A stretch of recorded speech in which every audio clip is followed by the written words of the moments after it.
Hello, educators and learners. I'm David Morgan from Replit, and I'm here today with Harry and Anna from Mission Encodeable. Guys, would you tell us a little bit about yourselves and Mission Encodeable? Sure. So my name's Harry. This is Anna. We are two teenagers in the UK at high school. We're both studying for our GCSEs at the minute. So we're really passionate about coding and we wanted to change the way it was taught a little bit in schools. So it was more enjoyable for our peers. So what we've done is we've created Mission Encodeable, which is a website made by us students for other students. So it's got lots of free step-by-step tutorials in Python. So you'll make lots of different games and projects. We'll walk you all through it. And also it uses Replit. So you get coding in your browser, and yeah, we'd love to see what you think. Well, I mean, first of all, it's an amazing achievement, and when you guys entered the curriculum jam, we were really, really excited. But you won, and you've got a really exciting curriculum coming up. So tell us all about your new curriculum. Okay, so our curriculum is all about using APIs in Python. And if you're not sure what that is, it's basically a way of getting data from different websites and services that allow you to use the data in your programs. So for example, the final project in our curriculum is one that gets a joke from a website and then posts it as a message to your phone, which we think is very cool. And we have lots of other cool projects. Isn't it using the I Can Has Dad Joke API? Is that right? Exactly. Yes, one of my favorites.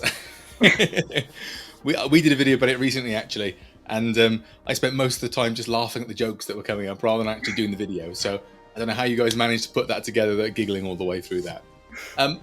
Now, obviously, APIs are really important when you're doing large-scale web development. But why do you think teaching a few different APIs is important? Yeah, well, I think it's really good to experiment with a few different APIs because a lot of them work in a similar way, although it's good to really experiment, read lots of different APIs documentation, and then once you've tackled a few of them, I think you can pretty much apply that to every single API that you've ever wanted to use. So it's really good to just get that practice in, make a few different projects, and then you'll be off to the races and you can do what you like with them. I know one of the APIs you've got is Spotify, and I know that often is one that some developers pull their hair out with. What are you doing with the Spotify API? Yeah, so what we do with the Spotify API at the minute is we're going to ask the user to enter their favourite song, and then what we do is we get that as a seed track, and then we can find a load of similar songs using the Spotify API that therefore they're probably going to like, and then you can add that to a playlist in the user's profile, so they have a playlist of music that they really like listening to. So that is probably, I would say, one of the most complex projects in the curriculum. It's the Spotify API.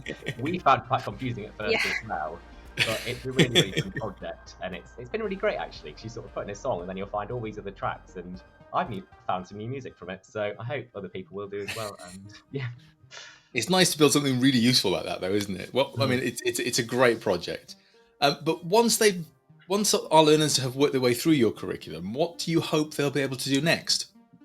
So we really hope that they'll be able to find other APIs that interest them. And as Harry said, as you get more used to reading documentation and we take you through step by step, then they'll be able to apply what they've learned to other documentation and other APIs, so they can make more projects that maybe we didn't cover in the curriculum or that they've seen but they didn't know how to use, but they think will make a really cool project. So they can just personalize their API journey and knowledge with what they've learned, which is cool. Oh yeah, absolutely. And APIs are fantastic as a way of getting data because the data is clean. One of the things we teach a lot is web scraping, and that's what you do if you can't use an API, and it's not the nicest in the world, but yeah, putting APIs together should be fantastic. Now, my last question to you is about learning in general, and if you could learn one new thing on Replit, what would it be? I'd say possibly my new thing. I quite like to learn a bit about data science. So I've seen loads of really cool stuff you can do with data sets. So sort of manipulating data and then making all these cool visualizations and things. So I think that's one thing that I'd really like to see actually. Okay, and for me, slightly more basic, I'd quite like to learn a bit more about object-oriented programming, because I think that would be a really interesting new step, and maybe explore some of the other languages and curriculums that are on Replit as well. Well, hopefully we'll get some more stuff in for you soon then. Yeah. There are at least 2 lessons on object-oriented programming in 100 Days of Code if you're interested. At least 2. Oh yeah. Well, guys, thank you so much. We really hope that our Replit learners really enjoy your curriculum. It's going to be on the Curriculum Hub almost straight away as soon as you see this video. If you go there and grab it, you'll be able to import it into your Teams for EDU and share it with your students. If you are a student and your teacher hasn't got Teams for EDU, go convince them to get it so you can take part in this amazing curriculum. Once again, guys, thank you so much. You're well-deserved winners. And I'm sure that everyone will really enjoy working on this on Replit.